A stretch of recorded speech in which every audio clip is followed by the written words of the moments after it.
Hey, what's up, everybody? Welcome back to Mad Medicine. In this video, we're going to be discussing anxiety disorders. Now, I know what you guys may be thinking. I probably suffer from anxiety disorders. And yeah, you might. We all do. But today, we're going to be discussing three main disorders specifically for the USMLE Step 1. So just hang on tight. If you guys don't know, on our YouTube channel, we have a psychiatry playlist for the USMLE Step 1 where we're constantly updating our videos and posting new content so you guys can study for the Step 1. So go check that out. The link is right here. And when you do, don't forget to like, comment, and subscribe to our channel. And with that being said, with that little tiny advertisement for the channel, let's begin and let's discuss anxiety. So anxiety is something that we all have, and no doubtably, you definitely have it, especially if you are studying for the Step 1.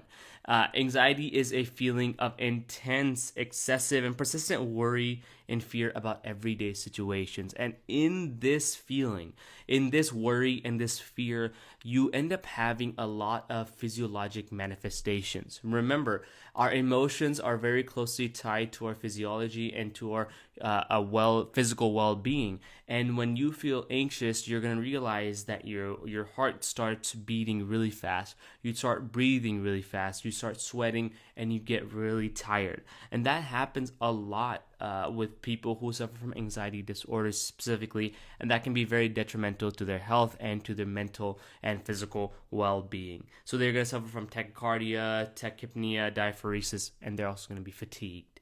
Now, these symptoms, like I said, can interfere with daily functioning, and they often do so, especially for patients who have really debilitating anxiety levels where they can't do anything. It obviously interferes, and they're usually caused by stressful situations, i.e., USMLE Step 1. I'm sorry, guys, it really sucks. Get ready. You're going to have a roller coaster of emotions while you're studying for this Step 1. So your anxiety levels are going to be going up and down and up and down. But the main thing to understand about anxiety is that it is not attributable to another mental illness or mental condition and or substance abuse. That's very important. It is self-limiting. Okay, it happens by itself. It's not caused by something else. That is very, very important to understand about anxiety. Now, prolonged exposure to anxiety, prolonged levels of anxiety are what leads to anxiety disorders. We all have some sort of anxiety, but we don't all have anxiety disorders. If you have an anxiety level that's high for a long period of time, you're going to end up developing an anxiety disorder. And that's what we're going to be discussing today in this video. So there are four main anxiety disorders that you need to know about for the USMLE Step 1. And the first one is going to be generalized anxiety disorder. The second one is called adjustment disorder. The third one is called social anxiety disorder. And the fourth one is called panic disorder, but I put 3 asterisks next to it because we're going to have a separate video for panic disorder by itself. So just stay tuned. We're not going to be discussing panic disorder in this video. We're going to be discussing mainly these 3 disorders in this video today. So with that being said, let's go ahead and let's start our discussion about generalized anxiety disorder, also known as GAD. Generalized anxiety disorder is a type of anxiety disorder where the anxiety itself is not proportional to the stressor that's causing it. Let's say they have a deadline for a paper that's due. Let's say a patient is in college, they have a paper due in a week, and that's a deadline. Normally, people obviously get stressed out. They might, work hard. But patients who have generalized anxiety disorder, not only are they going to get stressed out, they're going to feel anxious, and they're going to feel so anxious that they might start shutting down. They might not be able to complete the task that they have to do. That makes that anxiety not proportional to the amount of stress that they are under. That's very, very important to understand. And this anxiety itself is usually unrelated to a certain situation. It usually happens in general overall by itself. That's very important to understand. A lot of times patients who are suffering from GAD are going to complain that I feel anxious, I feel my chest tighten for no reason. There's really nothing going on in my life right now. I just feel anxious. And that is an example of generalized anxiety disorder. Now, as you know, when it comes to psychiatry, when it comes to psychiatry portion for step 1, diagnosis and time frame are very, very important. So when it comes to GAD, this anxiety level must last more than 6 months. Very important. Commit this to memory, okay? Let's write this down. High yield. The 6 months is important because anything less will give you a different type of anxiety disorder, and we're going to talk about that in a second. But this anxiety level, this generalized anxiety increase has to last greater than 6 months. Now, when it comes to symptoms, patients who suffer from GAD are going to feel restless, they're going to feel irritable, they're going to have sleep disturbances, they're going to feel tired and have muscle tension, and just generally are going to be struggling to concentrate. Those are pretty much general symptoms. They're very non-specific at the end of the day. Keep in mind, I know we've all felt anxiety. We've all felt anxious at one point or another. Think back to how that felt and how it kind of restricted you from being productive. And then just spread that out for 6 months and think about how it must feel to be suffering from generalized anxiety disorder. That'll give you a good understanding of the symptomology of this disorder as well. Now, when it comes to treatment, it's pretty straightforward. Treatment for GAD are going to be SSRIs and SNRIs. That's the first line, okay? So antidepressants are the first line treatment along with cognitive behavioral therapy. If that does not work out, then you want to give benzodiazepines. Now, you got to be careful about benzodiazepines because of their abuse potential, as well as their ability to put someone in a more depressed state. Not like they're going to be depressed, but their physical being is going to be kind of slowed down because benzos are downers, right? So definitely watch out for the side effects for benzodiazepines. And that's pretty much all you need to know for generalized anxiety disorder for step 1. So we're going to move on. We're going to talk about the next anxiety disorder, which is called adjustment disorder. Now this, again, is a type of anxiety disorder where patients have emotional symptoms that occur within 3 months. So they're going to feel anxiety, they're going to feel depression, but it's going to last within 3 months, okay? And another thing to understand is that this occurs within 3 months of an identifiable physiosocial stressor. So something that you can definitely attribute this disorder to. So this could be something like divorce or a loss of a loved one that can definitely cause an adjustment disorder. Essentially, the way I like to think of it is I think about the name, adjustment disorder. They are having difficulty adjusting to their new situation, whether they lost their spouse or their partner, or they just went through a divorce. They are now adjusting to their new life, but they're having difficulty adjusting.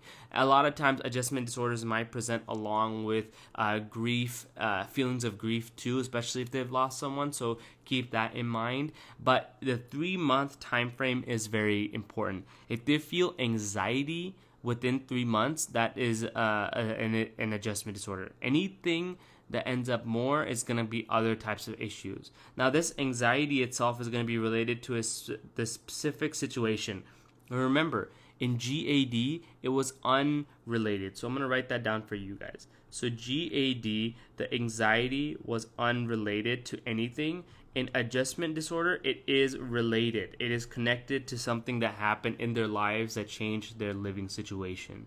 Now, in this case, the anxiety and depression have to last for less than 6 months. So, if it's 0 to 6 months, right, you're gonna have something called adjustment disorder. Let's just write this down for you guys to understand. If it's greater than 6 months, you're going to have generalized anxiety disorder. That is the time frame. That's very important to understand. And I've written that right here too. Now, the symptoms do not meet the criteria for depression, major depressive disorder. You're not going to have 5 out of those 9 things that we discussed about in the sad person scale. They're not going to have that, but what they will have is some sort of depression overall. They're going to feel down. They're going to feel upset about what happened to them. And the treatment for this is also pretty straightforward. It's going to be CBT and SSRIs. For most of these adjustment disorders, antidepressants are the first line treatment right off the bat. So always remember that. SSRIs in psychiatry are like the miracle drug. So when all else fails, when you don't know what to put, go with an SSRI. More likely than not, you're going to have the right answer with the SSRI, just talking statistically. And that is all you need to know for adjustment disorder. Just keep in mind that it is a related anxiety disorder that occurs due to a certain event that happened in their lives, and it lasts less than 6 months. If it's greater than 6 months, they're going through general anxiety disorder. And in this case, patients are not going to meet the criteria for MDD. That is adjustment disorder in a nutshell. And finally, in this episode, we're going to be talking about the last disorder, which is called social anxiety disorder. It is also a type of anxiety disorder in which a person has anxiety due to a phobia. So a phobia is a persistent or excessive fear of an object or situation. It could be anything, and we all have some sort of phobia. I have some sort of phobia of spiders, like Ronald Weasley. But in this case, social anxiety disorder, the anxiety and fear is going to end up lasting greater than or equal to 6 months with a very specific phobia. That's the key distinction. So if it's less than or equal to 6 months, we have adjustment disorder, right? Let's just write this down. Adjustment disorder. If it's greater than 6 months, you have generalized anxiety disorder. If it's greater than or equal to 6 months plus a phobia, all right, you're going to have social anxiety disorder. Now, this phobia specifically is going to be the fear of being in a very crowded place. So agoraphobia is the phobia we're dealing with, okay? So if they have agoraphobia and it lasts greater than or equal to 6 months, let's just write this down. I forgot to write months. Then they're dealing with social anxiety disorder. In this disorder, patients are going to have an exaggerated fear of embarrassment in social situations like public speaking and even peeing in a public restroom. And I put this GIF right here to show you guys, right? A lot of people with social anxiety disorder have this fear. They're going to go in public and there's going to be a lot of open urinals, and one person is going to stand right next to them, even though there's so many open urinals. I mean, for every guy, that's kind of a fear. I don't know why you want to do that, but whatever. Anyways, that's pretty much social anxiety disorder in a nutshell. A lot of times, these patients can end up becoming introverts. They end up stop leaving their house completely because of this phobia. It becomes so debilitating. The treatment for this, again, is going to be first-line SSRIs, but you can also give something called venlafaxine. That is another drug you give. Keep in mind, SSRIs are still the mainstay of treatment. It's still the best drug you want to give. All right, SSRIs are the medications you want to put. All right, you can also give them beta blockers and benzodiazepines for performance type disorder.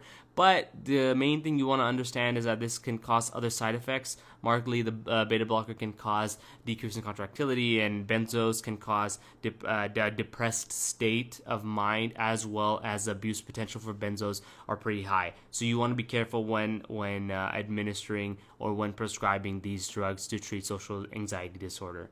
And with that being said, thank you so much for watching this video on anxiety disorders. Don't forget to like, comment, and subscribe to our channel. It'll really help us out. And if you guys are interested, you can find our lectures on your favorite podcast service for free. So you can go to Apple Podcasts, Spotify, or Google Podcasts and check out our USMLE Step 1 podcast, where we talk about everything we've been talking about. Just search Mad Medicine and you'll find us there. And with that being said, thank you so much for watching, and go ahead and continue on to the next video.